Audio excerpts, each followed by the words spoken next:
Ola, cascarilleiros, hoxe poñémonos modernas para responder a unha consulta que nos fixo Tatiana Andújar a través dos comentarios e como xa sabedes que nos debemos aos nosos siareiros, pois procedemos a explicar iso que ela nos preguntou.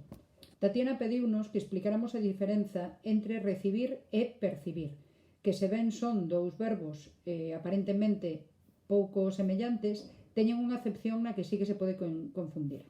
Como vedes aquí nesta captura de pantalla que fixemos do dicionario da Real Academia Galega, recibir é o verbo dos dous que ten máis acepcións. En primeiro lugar, pode ser amosar un estado de ánimo ante alguén, pois o exemplo que vos pon aí, recibironnos con cortesía ou recibironnos con educación, mostrar un determinado estado de ánimo, recibiu o premio con moita satisfacción, admitir a visita de alguén cando unha personalidade nos recibe no seu despacho, máis a que aparece como primeira acepción, que é ser o destinatario de algo.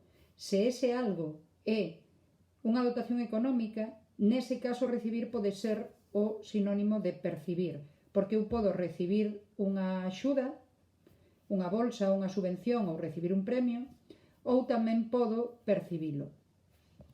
Vela, aquí o tedes. Percibir pode ser coñecer algo por medio dos sentidos, máis tamén pode ser recibir ou cobrar unha cantidade como imposto, como taxa ou como renda. De acordo? Nese caso, eu podería percibir unha renda porque teño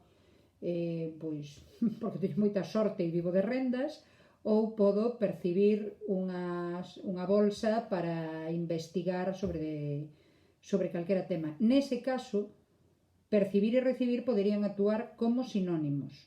Nas outras acepcións non teñen demasiado parecido. Así que, Tatiana, agardo que con isto teñas máis clara a diferenza e que axudáramos a resolver esa dúbida.